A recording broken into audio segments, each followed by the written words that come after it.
जय श्री राम, हर हर महादेव। हवन के विषय में हमने पहले भी बताया है। कई बार आपको हवन बताया है, लौंग का हवन बताया है, सामग्री का हवन बताया है।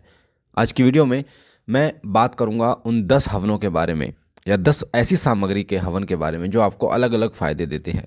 और यकीन मानिए, ये जानकारी आपको कहीं नहीं मिलेगी, क्योंकि शिव कृपा और शिव साधना केंद्र चैनल पर ही ये जानकारी आपको मिलती है। ये जो जानकारी मैं आपको दे रहा हूँ, ये स्वयं मैंने इस्तेमाल करी है। यानी कि जिन सामग्रियों से हवन मैंने किया और उसका रिजल्ट जो मिला वो अद्भुत था। बहुत आश्चर्यजनक रिजल्ट इसका रहा है। तो आज शिव कृपा चैनल के माध्यम से आपको मैं बताने जा रहा हूँ उन 10 प्रकार के हवनों के बारे में। हवन हम जब सुनते हैं तो हमारे दिमाग में आता है कि हवन से देव शक्ति बहुत प्रबल होती है, हवन से बहुत अच्छी ऊर्जा मिलती है। पर कहीं ना कहीं आपने अलग अलग तरीके की सामग्रियों से किए गए हवन के बारे में कभी नहीं सुना होगा। इन सामग्रियों से अलग अलग फ़ायदा होता है। और यकीन मानिए, अगर आपके शरीर के अंदर नेगेटिविटी है, भूत प्रेत जैसी समस्याएं आप झेल रहे हैं, परेशान हैं, तो उसके लिए ये एक हथौड़े का काम करती हैं। बहुत बड़े एक हथौड़े का काम करती हैं।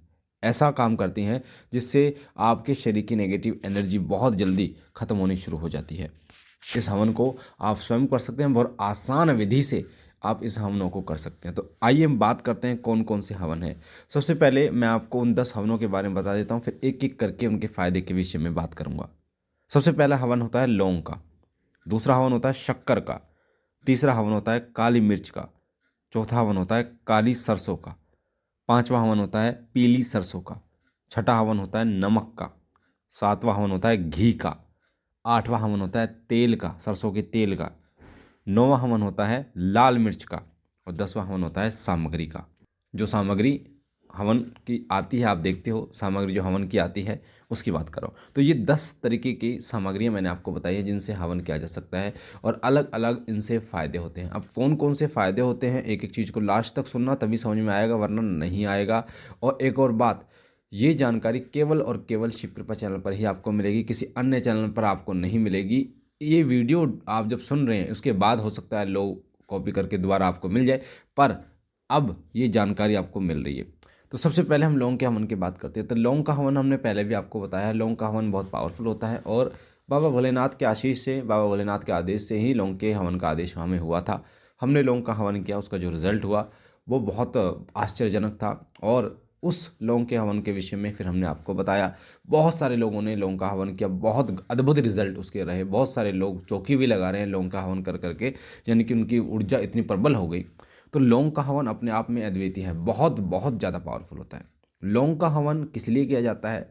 विशेष रूप से आपकी ऊर्जा को बढ़ाने के लिए, विशेष रूप से आपके जो मंत्र हैं उनको और प्रबल करने के लिए और मजबूत करने के लिए लौंग का हवन किया जाता है।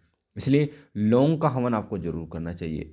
एक और चीज़ ध्यान रखना, लौंग का हवन जब भी करते हैं तो लौंग की आहुति, क्योंकि स्वाहा तो लगता ही है ना, स्वाहा हर मंत्र में स्वाहा लगता है। जैसे ओम हम हनुमते रुद्रात्मकाय हम फट स्वाहा, ओम नमः शिवाय स्वाहा।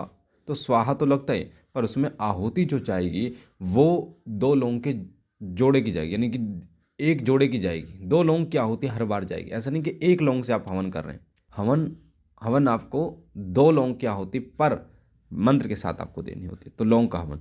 दूसरा होता है शक्कर का हवन। शक्कर का हवन जो है ये बहुत प्रबल होता है, और शक्कर का हवन विशेष रूप से किया जाता है वो वीर प्राप्त करने के लिए, दूध प्राप्त करने के लिए, माँ की योगिनियाँ या माँ की सेविकाएं प्राप्त करने के लिए किया जाता है। शक्कर का जो हवन होता है, जो खांड होती है ना, खांड, देसी खांड कहते हैं, गुड़ वाली खांड होती है, शक्कर होती है। चीनी की बात मैं नहीं कर रहा हूँ यहाँ पर, मैं शक्कर की बात कर रहा हूँ, मैं खांड की बात कर रहा हूँ। कच्ची खांड जो होती है उससे किया गया हवन बहुत ज़्यादा अच्छा रहता है। ये आपको दूतों की प्राप्त कराता है, ये आपको वीरों की प्राप्ति कराता है। अगर किसी आप दरबार से जुड़े हैं, संकल्प लेके अगर आप उस दरबार को साक्षी मानते हैं, तो वहाँ के वीर, वहाँ के दूत, वहाँ की शक्तियाँ आपको बहुत तीव्र तरीके से प्राप्त होती हैं, और बहुत अच्छा रिजल्ट आपको इसका मिलता है। तीसरा हवन जो होता है वो होता है काली मिर्च का हवन। काली मिर्च, काली सरसों, नमक, पीली सरसों, लाल मिर्च, और ये जो जो मैंने आपको सामग्री बताई है, काली मिर्च, काली सरसों, नमक, पीली सरसों और लाल मिर्च, इनका जो हवन होता है वो विशेष रूप से संकट के लिए किया जाता है।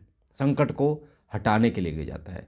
जिनके ऊपर नेगेटिविटी है, भूत प्रेत की समस्या से जो बहुत ज़्यादा पीड़ित बच्चे हैं, वो इस हवन को जरूर करें, यानी कि काली मिर्च से हवन करें। काली मिर्च से जब आप हवन करोगे तब भी जोड़े में जाएगी, यानी कि 2 काली मिर्च का आपको आहुति देनी है। नमक नॉर्मल जाएगा और लाल मिर्च होगी, लाल मिर्च आप वो भी जोड़े में ही जाएंगे, ठीक है।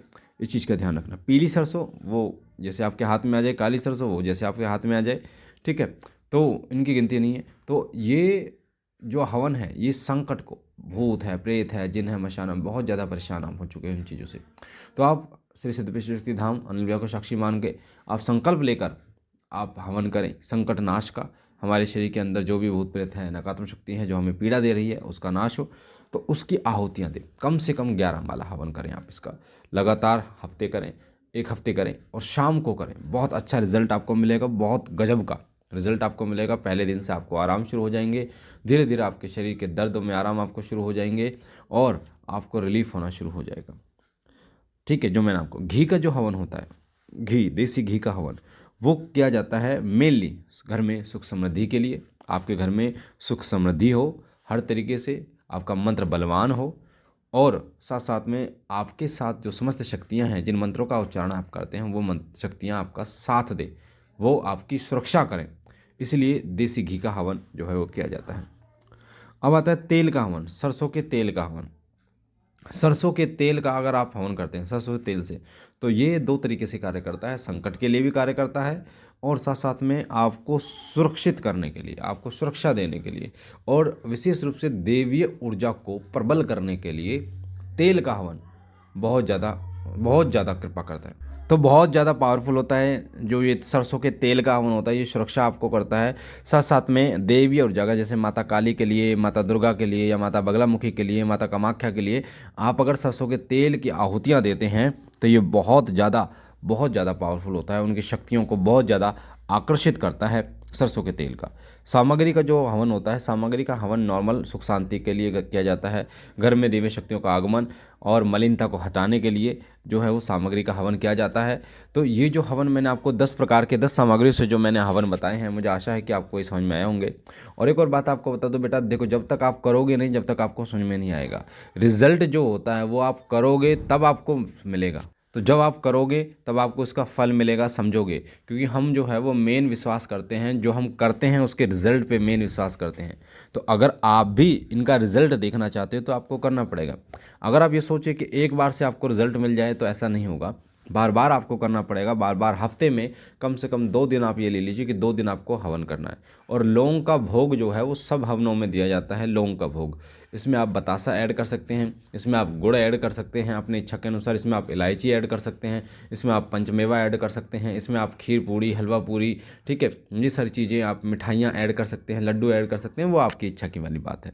तो कम से कम हफ्ते में 2 बार आपको हवन जरूर करना चाहिए। मुझे आशा है जानकारी आपको अच्छी लगेगी। पहली बार चैनल पे है तो चैनल को लाइक कीजिए, शेयर कीजिए, सब्सक्राइब कीजिए।